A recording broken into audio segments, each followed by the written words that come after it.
एक दिन राजा सगर ने अपनी प्रतिष्ठा और शक्ति को स्थापित करने के लिए अश्वमेध यज्ञ का आयोजन किया। इस यज्ञ का हिस्सा था एक अश्वक जिसे स्वतंत्र छोड़ दिया गया था और जहां जहां वह घोड़ा घूमेगा वह सारी भूमि राजा सगर के अधिकार में आ जाएगी। देवताओं के राजा इंद्र को सगर का ये यज्ञ देखकर ईर्ष्या हुई और उन्होंने उस अश्व को चुराकर ऋषि कपिल के आश्रम में छिपा दिया।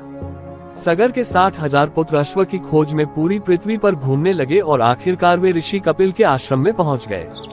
कपिल मुनि गहन ध्यान में लीन थे, लेकिन सगर के पुत्रों ने गलती से उन्हें दोषी समझकर उन्हें परेशान किया। इसके परिणामस्वरूप क्रोधित होकर कपिल मुनि ने उन्हें श्राप दे दिया और तुरंत ही सगर के 60,000 पुत्रों की मृत्यु हो गई। उनके शरीर जलकर राख हो गए, लेकिन उनकी आत्माएं मुक्त नहीं हुई और वे प्रेतात्मा के रूप में बंधे रहे। कई वर्षों बाद सगर के उत्तराधिकारी राजा भागीरथ ने अपने पूर्वजों की आत्माओं को मुक्ति दिलाने के लिए कठोर तपस्या शुरू की।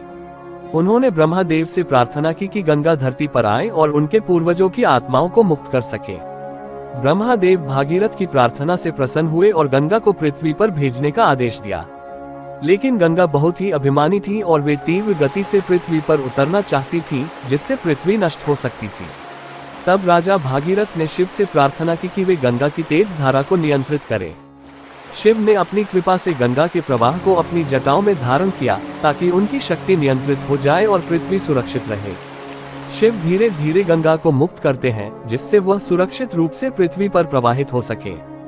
गंगा अंततः पृथ्वी पर प्रवाहित होकर राजा भागीरथ के मार्ग का अनुसरण करते हुए सगर के पुत्रों के अवशेषों पर पहुंची। गंगा के पवित्र स्पर्श से उनकी आत्माएं मुक्त हो गईं और वे स्वर्ग में स्थान प्राप्त कर सके। तभी से गंगा को मुक्तिदायिनी और पाप से मुक्ति का प्रतीक माना जाता है और उनकी पूजा की जाती है। इस कहानी से हमें भक्ति, तपस्या और दूसरों के कल्याण की सीख मिलती है। भागीरथ के प्रयास और शिव की कृपा के माध्यम से गंगा का अवतरण सिर्फ एक पुराण की कथा नहीं है, बल्कि यह हिंदू धर्म में पवित्रता का एक महत्वपूर्ण प्रतीक है। इस कथा से हमें भक्ति, तपस्या और दूसरों के कल्याण की गहन प्रेरणा मिलती है। राजा भागीरथ के कठिन परिश्रम और शिव जी की कृपा से गंगा का अवतरण एक महत्वपूर्ण पवित्र घटना बन गई, जो आज भी हमारे जीवन में मोक्ष और शुद्धता का प्रतीक है। गंगा, जिसे हम मुक्तिदायिनी मानते हैं, हमें सिखाती है कि दृढ़ संकल्प और समर्पण से हम असंभव को भी संभव बना सकते हैं।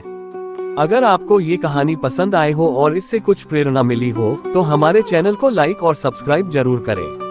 वीडियो को अपने दोस्तों और परिवार के साथ शेयर करें ताकि वे भी इस पवित्र कथा से जुड़ सकें। अपने विचार नीचे कमेंट्स में जरूर बताएं और हमारे साथ जुड़े रहें। धन्यवाद।